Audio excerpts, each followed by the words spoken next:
Tento film som začala robiť zo zúfalstva.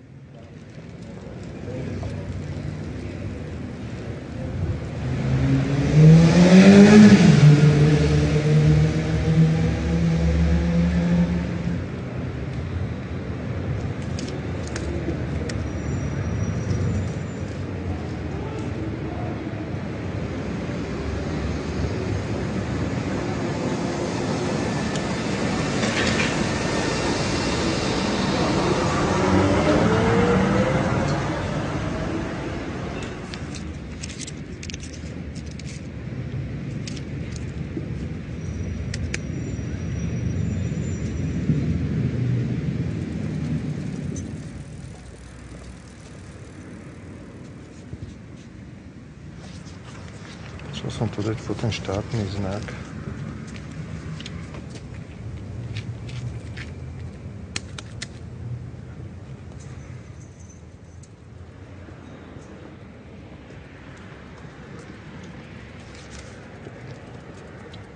Moc priťahuje zvláštne typy ľudí.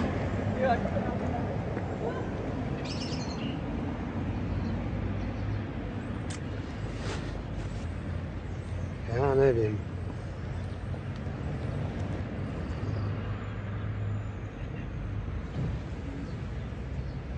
A 80% politikov v demokratických krajinách preukázateľne trpia zdravotnými a psychickými deficitmi a je možné, že práve tieto deficity ich predurčovali pre výkon tejto profesie.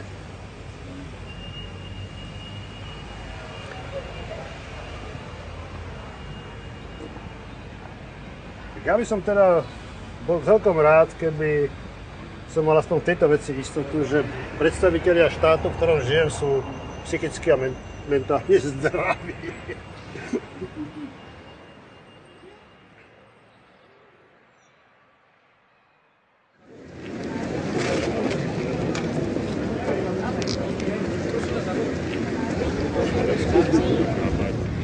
Máme strategické testy. Mišo má ešte niečo, ako stále, že vyťahuje, aby ho stále počuli. Tak je to taký symbol nejakých bolševického násilia, hej? Pretože to považujem za absurdné, aby 20 rokov po revolúcii sa tu schádzala stalinistická sebránka, hej? Proste si neviem predstaviť, že by Nemecku rok po skončení vojny fašisti odhalovali pomníky, hej. To neskutočné, proste to neviem pochopiť, neviem sa vysvetliť, hej. Bo vlastne tá suita bolševikov a zločincov rôzneho typu sa tu permanentne objavuje vo vláde a prezidentských kanceláriách 20 rokov. Vyzerá to ako červené montorky. Je tam niečo s tým spoločné? Samozrejme, je to súvis, pretože títo ľudia sú schopní hrať robotníkov, chodiť v montérkach po diaľniciach, pri hudbách a tak ďalej, hej.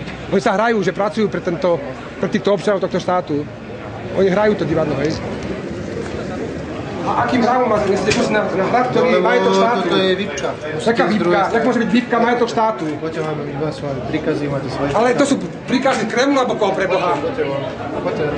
Nerobíte problémy. Vy na štátnom majetku za štátne peniaze robíte problémy občanom tohto štátu, prosím vás. Vy robíte problémy, nie ja. Som nezažil ešte.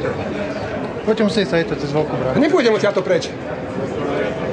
A nemusím, kto povedal? Aký zákon hovoril? Nejak zatiaľ ma púšťajú, furt počkajte, len tak ukážte, kto ste, hej. Kto ste, ja neviem, kto ste. Ja mám aj kostým svoj, ja sa volám Peter Kalmusom, vytvarník, vy ste kto? Ja som tu na to, aby som kontroloval pásky, vstupy. Čiže ja ako občan štátu nemôžem ísť na štátny hrad, je to súkromná akcia. Smer, platený občanmi týmito, je súkromná akcia štátu, hej? Áno? Ale ja neviem fakt, kto ste vy, prosím vás. Kto ste vy? Siska? Vy ma idete za... Máte pozvánku? Čo potrebujete vidieť? Takéto niečo potrebujete vidieť? Áno. Máte pozvánku? Nech sa páči. Jakú pozvánku na štátny rad? To je na pozvanie. Tu je akcia teraz, momentálne Jaká? je to na pozvanie. Si videla? Pani, to je môj majetok. A možno to chcela pani zobrať hore na... Áno. A si čo zavrete?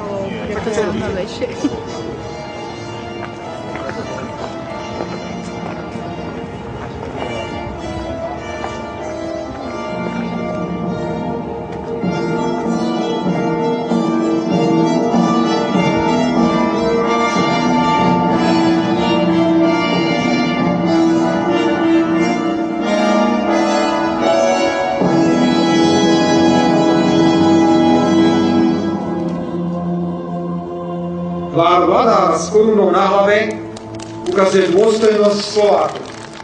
Kráľovský plášť je symbolom šľachetnosti a nepodkutnosti. Dnes v tradícii vstýčený k nebu predstavuje rozhodnosť brániť nezávislosť slovenského štátu.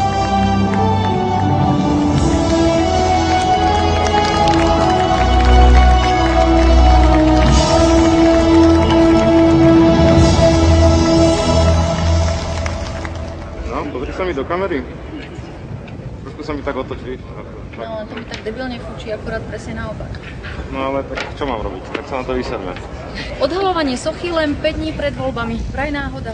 Dominovali na ňom politické špičky Ficovho Smeru. Celý program vysielala v priamom prenose verejnoprávna STV.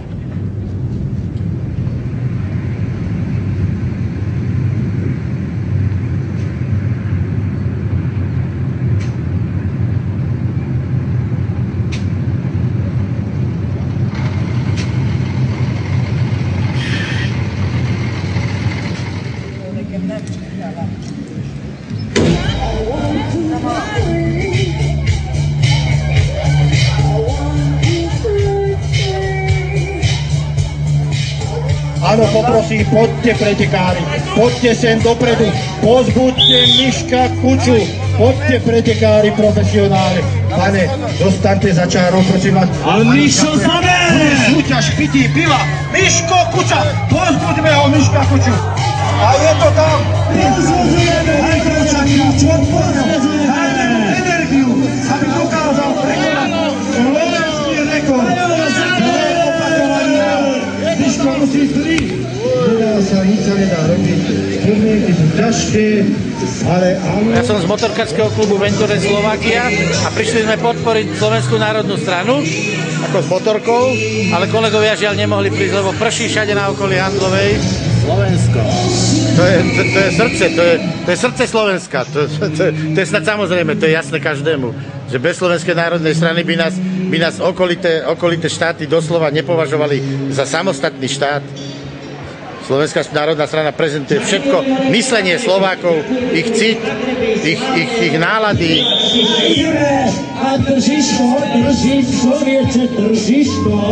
Vám poviem, že keby nie Slovenskej národnej strany, ktorá celoeurópsky, celosvetovo prezentuje názory Slovákov, tak by som sa cítil akoby v Európe opustený.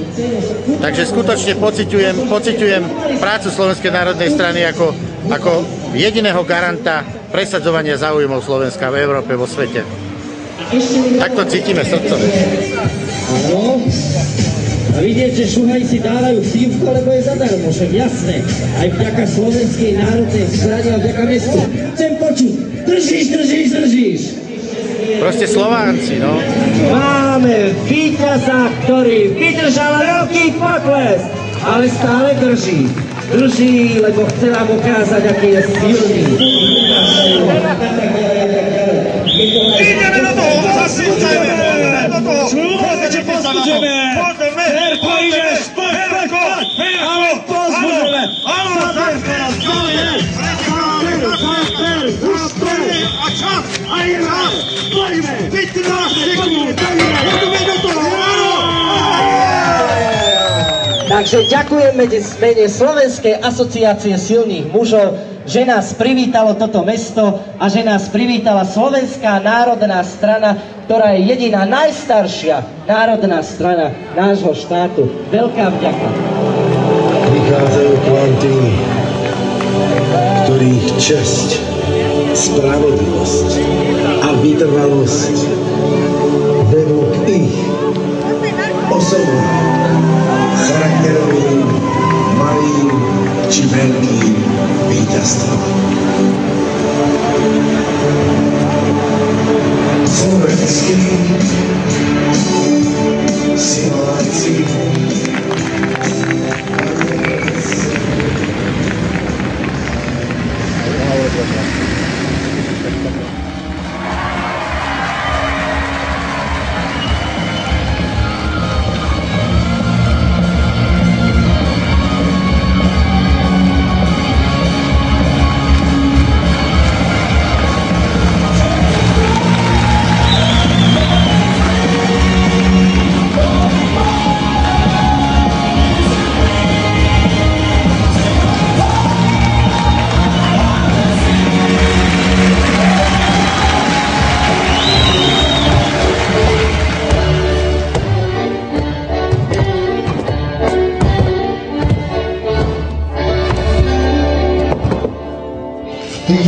voľbách sa nesmieme dať. Sú to voľby, v ktorých nasadzujeme svoju silu preto, aby sme menili to, čo sa zdá nemeniteľné, aby sme urobili všetko, čo je možné, aby sklamali ľudia osob a mohli sme stať pred vami i o 4 roky. Pozerať do očí, urobili sme to, čo ste od nás čakali. Máme sa lepšie. To je naša odpoveď po 4 rokoch. A po 4 rokoch už nechceme sa len zúčastniť volieb, chceme vyhrávať. Tento tým bude vyhrávať. Ešte v týchto voľbách môžeme byť druhý, ale už tých ďalších nie. Bolo strašne veľa ľudí, prorokov všelijakých, ktorí už prorokovali koniec HZDS, prorokovali koniec Vladimíra Mečiara, ale koho skoro pochvávajú, ten bude dlho žiť. Vladimír Mečiar je len jeden. Taký politik sa malokedy narodí a v takomto malom národe chráňme si ho, dávajme na neho pozor a hlavne ho podporujme. A celých, presne tak. Tak. Nie preto, len prečo. Áno, milujú. Dobrý deň, pán Mečiar, my ste náš najlepší ľudí. Vždycky vás nastav to. Vždycky, ale stále, nastav to, trnávací. Odfoďte ma to ešte už s pánom Vladom Mečiarom. No, takto je to už. Ja sa stáhnem potom na Ja viem. Počkaj, Sme vám spravili reklamu. Ďakujeme. Ďakujem. No a teď trošku něco veselějšího. S tebou mě baví svět, to je pravda. Slepé mámy, chvíle závratí, stínky zázraků, které čas už nevrátí. Slepé